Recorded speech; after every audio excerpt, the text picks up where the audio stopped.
कभी सोचा है कि अगर अपने खेतों और अपनी फैक्ट्रियों में से किसी एक को चुनना पड़े तो क्या होगा? आज दुनिया भर में इलेक्ट्रिक गाड़ियों को लेकर जो एक ट्रेड वॉर छिड़ी हुई है, वो देशों को ऐसे ही मुश्किल फैसलों की तरफ धकेल रही है। और ये जंग ग्रीन टेक्नोलॉजी के भविष्य को हमेशा के लिए बदल सकती है। और पता है, ये कोई हवाई सवाल नहीं है। आज एक पूरा देश असल में इसी कश्मकश में फंसा हुआ है। तो चलिए जरा गहराई से समझते हैं इस पूरे मामले को। तो कहानी शुरू होती है कनाडा से, एक ऐसा देश जो आज एक बहुत बड़ी दुविधा में है, अपने खेतों को बचाए या अपनी फैक्ट्रियों को। कनाडा के सामने एक अजीब सी सिचुएशन है। चीन ने उसे एक गोल्डन डील ऑफर की है। डील सिंपल है, अगर कनाडा चीन से आने वाली इलेक्ट्रिक गाड़ियों पर 100% टैरिफ हटा दे तो चीन भी $4 अरब के कैनेडियन कैनोला ट्रेड पर लगी पाबंदी हटा लेगा। अब देखिए, एक तरफ है किसान जिनके लिए ये राहत की सांस है, लेकिन दूसरी तरफ है देश का ऑटो उद्योग और अमेरिका से रिश्ते जिन पर खतरा मंडरा रहा है। ये सिर्फ बातों का दबाव नहीं है, असल में जमीन पर इसका बहुत बड़ा असर हुआ है। चीन के जवाबी टैरिफ ने तो कनाडा के किसानों की कमर ही तोड़ दी है। आप सोचिए, सिर्फ एक महीने में सस्कैचुआन से चीन को जो एक्सपोर्ट होता था वो 76% गिर गया। मतलब $3.6 अरब का पूरा उद्योग ठप, और हजारों परिवार, उनकी रोजी रोटी आज खतरे में है।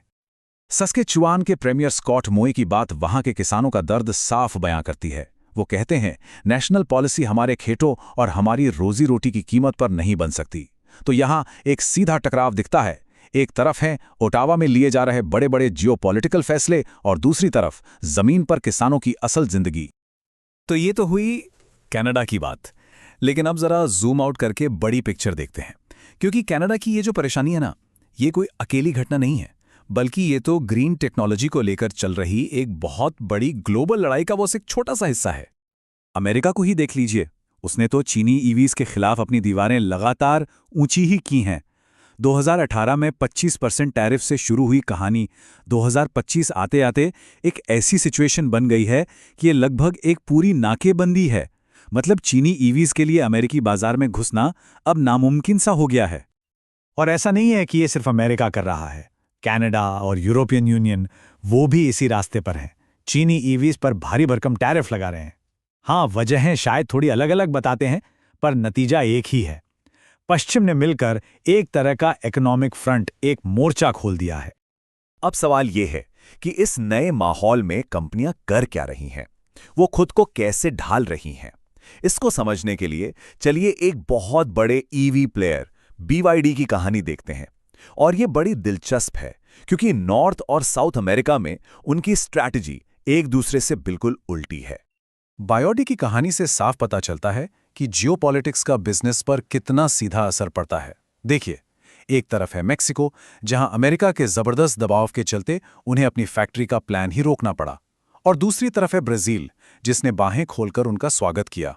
और नतीजा ये कि ब्राजील अब लैटिन अमेरिका के लिए एक नया प्रोडक्शन हब बनने की राह पर है। और ये कोई छोटा मोटा इन्वेस्टमेंट नहीं था, हम बात कर रहे हैं $1 अरब की। BND ने ब्राजील में इतना पैसा लगाया है, और ये एशिया के बाहर इस कंपनी का सबसे बड़ा इंडस्ट्रियल इन्वेस्टमेंट है। ये आंकड़ा ही अपने आप में बताता है कि BND ब्राजील को लेकर कितना सीरियस है। इस इन्वेस्टमेंट का असर सिर्फ पैसों में नहीं है, जमीन पर इसका इम्पैक्ट देखिए। बाहिया में जो ये फैक्ट्री कॉम्प्लेक्स बन रहा है, उससे करीब 20,000 नई जॉब्स पैदा होंगी, डायरेक्ट और इनडायरेक्ट। अब समझ में आता है कि ब्राजील की सरकार इस प्रोजेक्ट को इतना सपोर्ट क्यों कर रही है। तो ये जो ट्रेड की दीवारें खड़ी हो रही हैं, इनका असर सिर्फ इस पर नहीं पड़ रहा है कि फैक्ट्री कहाँ लगेगी। ये कंपनियों को मजबूर कर रही हैं कि वो अपनी टेक्नोलॉजी को भी बदलें, उसे लोकल मार्केट के हिसाब से नया बनाएं, अडैप्ट करें। BYD ने इसी चुनौती का जवाब देने के लिए एक बिल्कुल नई टेक्नोलॉजी डेवलप की, खास तौर पर ब्राजील के लिए। नाम है बायोफ्यूल प्लग इन हाइब्रिड। अब ये है क्या? ये एक ऐसी गाड़ी है जिसमें रिचार्जेबल बैटरी भी है, और साथ में एक ऐसा इंजन भी जो पेट्रोल पर भी चल सकता है, इथेनॉल पर भी, या फिर दोनों के किसी भी मिक्सचर पर। और ये टेक्नोलॉजी सच में कमाल की है। पहली बात, ये ब्राजील में पहले से मौजूद गन्ने से बने इथेनॉल का जो इंफ्रास्ट्रक्चर है, उसी का इस्तेमाल करती है और CO2 एमिशन को 50% तक घटा देती है। दूसरी बात, ये गाड़ी पहले इलेक्ट्रिक मोटर पर चलती है, तो राइड एकदम स्मूथ और शांत रहती है। और सबसे बड़ी बात, रेंज की चिंता वो खत्म, क्योंकि इसकी टोटल रेंज 1200 किलोमीटर से भी ज्यादा है। ये ईवीज के फायदे और लिक्विड फ्यूल की सिक्योरिटी का एक परफेक्ट ब्लेंड है। मतलब ब्राजील के लिए तो ये एकदम सटीक समाधान है। तो चलिए अब इन सभी कड़ियों को जोड़ते हैं। कनाडा के किसान, अमेरिका के टैरिफ, ब्राजील में BYD की फैक्ट्री, इन सब का बड़ा मतलब क्या है? इन ट्रेड वॉर्स का असल नतीजा क्या निकल रहा है? एक शब्द में कहें तो ग्लोबल ग्रीन इकोनॉमी का बंटवारा। इस नई हकीकत को बयान करने के लिए एक नया शब्द भी आया है, इको नेशनलिज्म। इसका मतलब क्या है? सीधा सा मतलब है कि देश अब अपनी घरेलू ग्रीन इंडस्ट्रीज को बचाने के लिए टैरिफ और सब्सिडी जैसी पॉलिसीज अपना रहे हैं, भले ही इससे ग्लोबल सप्लाई चेन टूट जाए। और इस ग्रीन डिवाइड, इस बंटवारे का असर हम सब पर पड़ रहा है। क्लीन टेक्नोलॉजी महंगी हो रही है, जिससे फॉसिल फ्यूल से दूर जाने की हमारी रफ्तार धीमी पड़ सकती है। इलेक्ट्रिक गाड़ियां ज्यादा महंगी हो रही हैं, ग्लोबलाइजेशन ही टूट रहा है।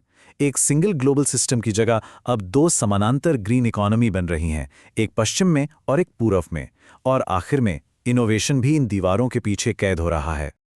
जेनेवा में एक EU डिप्लोमेट ने इस पूरी सिचुएशन को एक लाइन में बहुत सही तरीके से समेटा है। उन्होंने कहा, इस प्लैनेट को बचाने की जो ग्लोबल रेस थी, वो अब उस टेक्नोलॉजी का मालिक बनने की रेस बन गई है जो इस प्लैनेट को बचाएगी। तो आज हम एक ऐसे ही दौराहे पे खड़े हैं जहां दुनिया को बचाने की रेस उस टेक्नोलॉजी पर कब्जा करने की रेस में बदल गई है। और यहां एक बहुत बड़ा सवाल खड़ा होता है, क्या हम दोनों रेस एक साथ जीत सकते हैं? क्या हम प्लैनेट को बचाते हुए इस इकोनॉमिक जंग को भी जीत सकते हैं, या फिर एक को जीतने की कीमत दूसरे को हारकर चुकानी होगी? इस सवाल का जवाब जो भी हो, वही हमारे ग्रीन फ्यूचर का रास्ता तय करेगा।